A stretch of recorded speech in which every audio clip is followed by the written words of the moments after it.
राज्यात गुटखा विक्री बंद असताना शहरात राहत्या घरामध्ये गुटखा ठेवल्याची माहिती पोलिसांना मिळताच पोलीस पथकाने छापा टाकून 1,26,000 रुपये किमतीचा 36 पोत्यांमध्ये ठेवलेला गुटखा जप्त केला आहे। बार्शी शहर पोलिसात व्यापाऱ्यासह विक्रेत्यावर गुन्हा दाखल झाला आहे। सचिन शिवप्पा गावसाने राहणार वाणी प्लॉट बार्शी, व्यापारी राम डोंबे राहणार बार्शी अशी गुन्हा दाखल झालेल्यांची नावे आहेत। अन्न प्रशासन विभाग सोलापूरच्या सहाय्यक आयुक्त नंदिनी हिरेमठ यांनी फिर्याद दाखल केली। ही घटना 28 डिसेंबर रोजी घडली। शहरातील वाणी प्लॉट येथील राहत्या घरी गुटख्याची पोती असल्याची माहिती पोलिसांना समजताच पोलिसांनी छापा मारून गुटखा पकडला। पोलीस उपनिरीक्षक महेश गळगटे यांनी अन्न प्रशासन विभागाला पत्राद्वारे या प्रकरणाची माहिती दिली।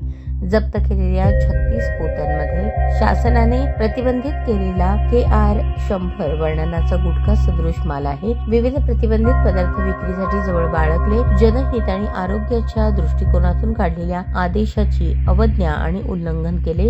या प्रकरणी पोलिसांनी प्रतिबंधित पदार्थ कुठून खरेदी केला, त्यास कोणाकडे पुरवठा करायचा होता, उत्पादक कोण याची चौकशी होऊन तपास व्हावा असे फिर्यादीत म्हटले आहे। दरम्यान गुन्हा दाखल झालेले दोघेही फरार असल्याचे सांगितले। अशाच नवनवीन अपडेटसाठी जनता राज्य न्यूज चॅनलला सबस्क्राईब करा, लाईक करा आणि शेअर करायला विसरू नका।